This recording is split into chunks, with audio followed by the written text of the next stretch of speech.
Hey everybody, so this is the closure I got from AliExpress, Ali Pearl Hair.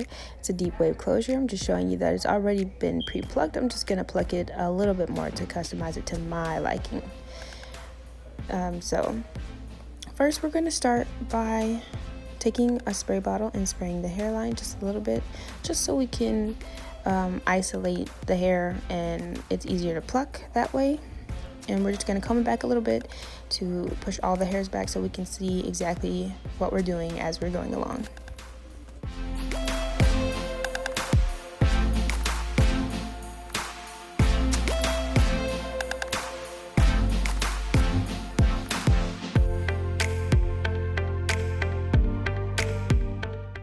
What you want to do is pluck in a backwards motion.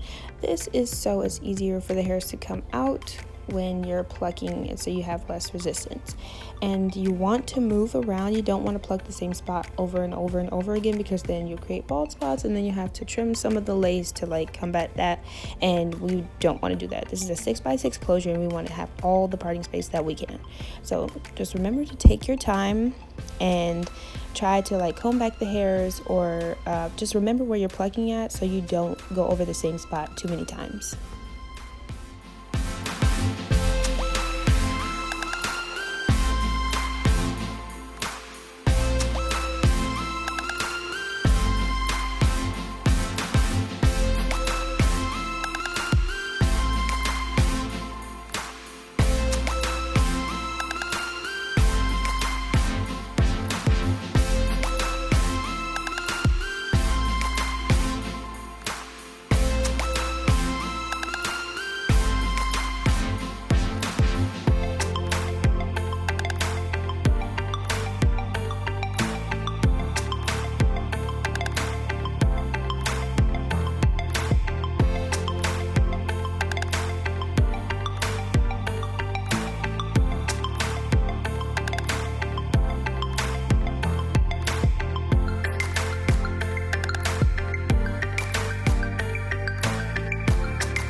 I also wanted to mention that I have this closure placed on my vanity desktop, which is a white desktop, as you guys can see, and I'd like to have my closures put on a very light surface, or a light background, so that way I can see what I'm doing. It's really hard to see the progress of plucking if it's not already bleached.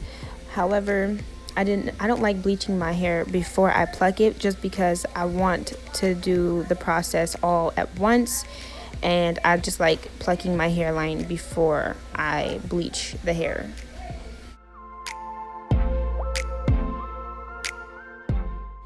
So this is just me taking out the hairs that I plucked out already. It's kind of hard because the hair is like a curlier texture, but just get out as much as you can before you do the washing process.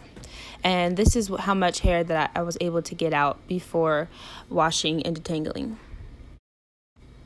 Now we're moving on to the bleaching process. I have BW2 bleach, a bleaching or a hair coloring bowl, 30 volume developer, and a plastic knife, and of course the closure. So what I'm going to do is I'm going to take the rest of the bleach in here. Gotta put on my gloves first. That's very important because this stuff can burn your hands. So after we put on our gloves, I'm going to get the bleaching powder, put it in the bowl, and you want to have a very thick consistency. I kind of messed up here just because I put a little bit too much developer at the beginning, and if that's the case, you can just put more bleaching powder. I only had a little bit to work with, so and you really don't need a lot. I just used a little bit too much developer, so I had to use the rest of the powder. But just you don't want it to be too soupy like this, so you just keep adding powder until it's at a thicker consistency that you're satisfied with, so it won't bleed through the lace and bleach any of the hair.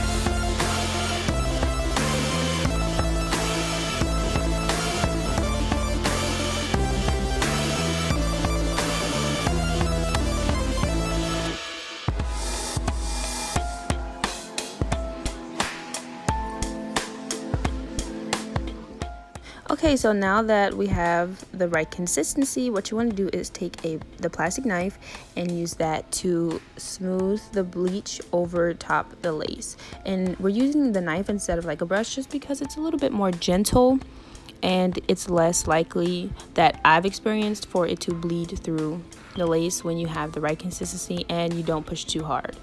So we're just going to paint that on the entire lace and let it sit for a little bit.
Few moments later.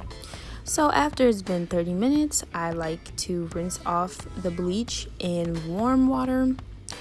And you want to make sure you get off all of the bleach, so just get off all of the white that you can see. And then what you want to do is take your shampoo and shampoo the lace, shampoo the hair. Make sure you get off all of the remaining bleach so there's no over processing going on.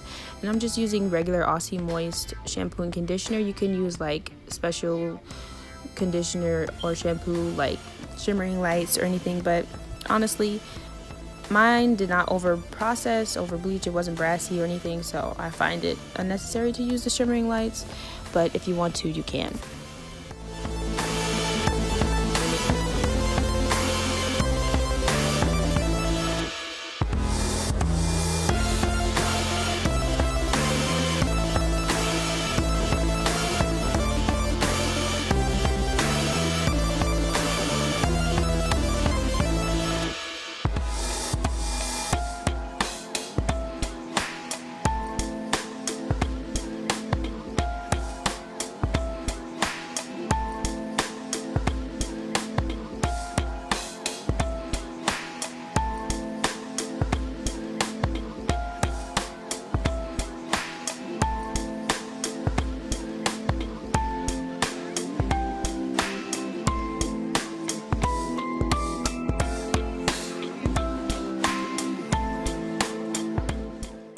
So during this washing process, I was able to get out more of the plucked hair that I wasn't able to before, just because it's easier for the hair to slip out when it's wet and when I can detangle it.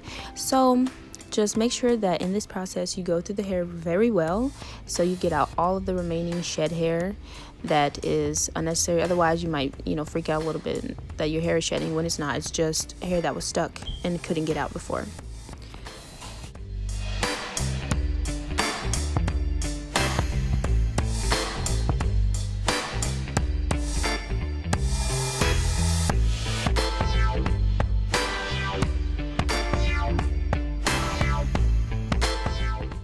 After you're done washing and conditioning the hair, you can move on to making your wig. I will have a video up on how I make my wig, so if you guys want to see that, please do subscribe to my channel and be on the lookout for that video because it will be up soon. Thank you guys so much for watching, and please stay tuned for the next video.